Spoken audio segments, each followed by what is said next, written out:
मित्रांनो, आपण आता क्रांती स्मृती वन स्थळावर पोचलेलो आहोत। डाव्या बाजूला घनदाट झाडी आणि उजव्या बाजूला शेती, ऊस।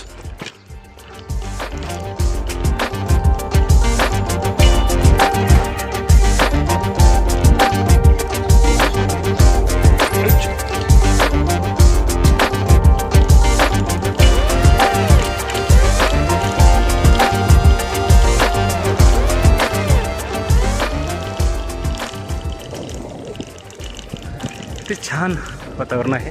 अशी एखादी मोठी गुहा असल्यासारखं वाटतंय।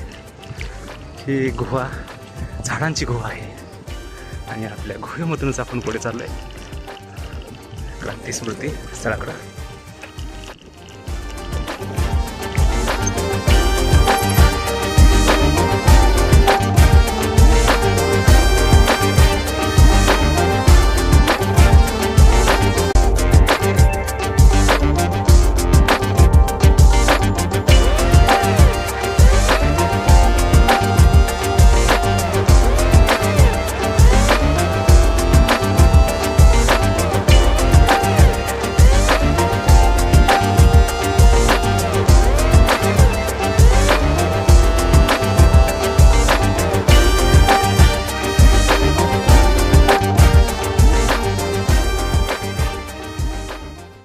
झाडं लावलेली त्या ठिकाणी म्हणजे नेमकी काय संकल्पना आहे आणि एवढी जवळजवळ झाडं लावलेली त्याच्यावर पाट्या पण काहीतरी लावलेल्या आहेत। भाई संपतराव पवार यांच्या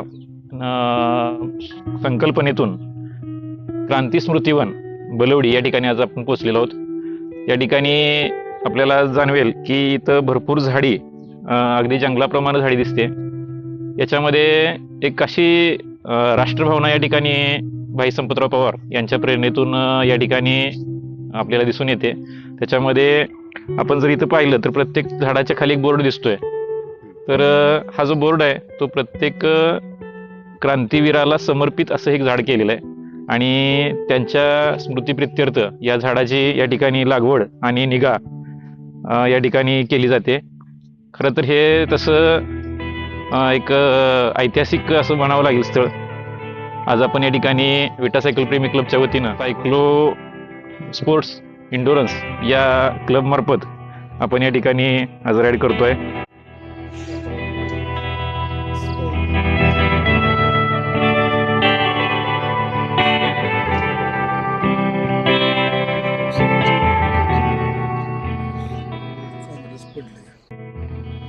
मित्रांनो नमस्कार। सायक्लो स्पोर्ट्स इंडोरन्स आयोजित या छोट्याशा विंटर सायकल इव्हेंटमध्ये आपण आज विटा ते क्रांती स्मृती वन या स्मृतीस्थळाला भेट देण्यासाठी बलवडी भाळवणी, सांगली जिल्हा, महाराष्ट्र या ठिकाणी आलेलो आहोत। आणि हे खरंच एक क्रांतीवीराच्या स्मृतीनं पावन झालेलं ठिकाण आहे आणि त्यांची स्मृती ही कायम राहावी, देशाला त्यांचा ज्वाज्वल्य इतिहास कळावा, त्यांनी देशाला दिलेलं योगदान कळावं, यासाठी त्यांची ही स्मृती झाडांच्या रूपामध्ये आपल्याला या ठिकाणी भाई संपतराव पवार यांच्या कल्पनेतून आणि मार्गदर्शनाखाली हे या वनाची संपूर्ण निर्मिती झालेली आहे। आणि या ठिकाणी आल्यानंतर आपल्याला देशप्रेमाची एक अनुभूती आपल्याला पाहायला मिळते। हे समोर जे पाहताय हे सर्व स्मृती वनातील वृक्ष आहेत आणि या प्रत्येक वृक्षामध्ये एक क्रांतिकारक महानुभाव आहेत। त्यांची स्मृती या ठिकाणी जिवंत ठेवलेली आपल्याला दिसून येते। प्रत्येक वृक्षाला या ठिकाणी एक कट्टा केलेला आहे।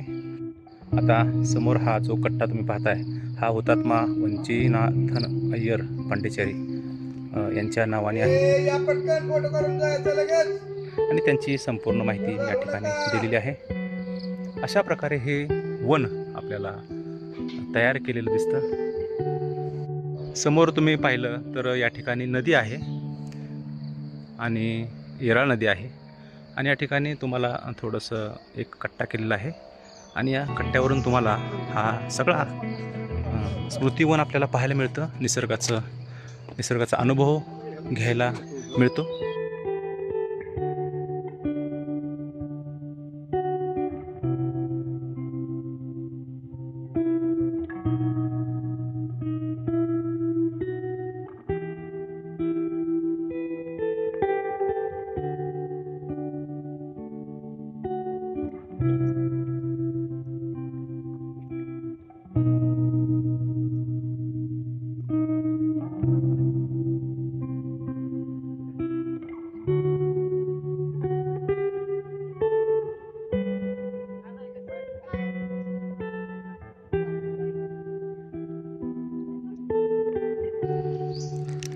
चला हो घ्या सर्वांना एक एक एनर्जी बार घ्या प्रत्येकाला दे तर हां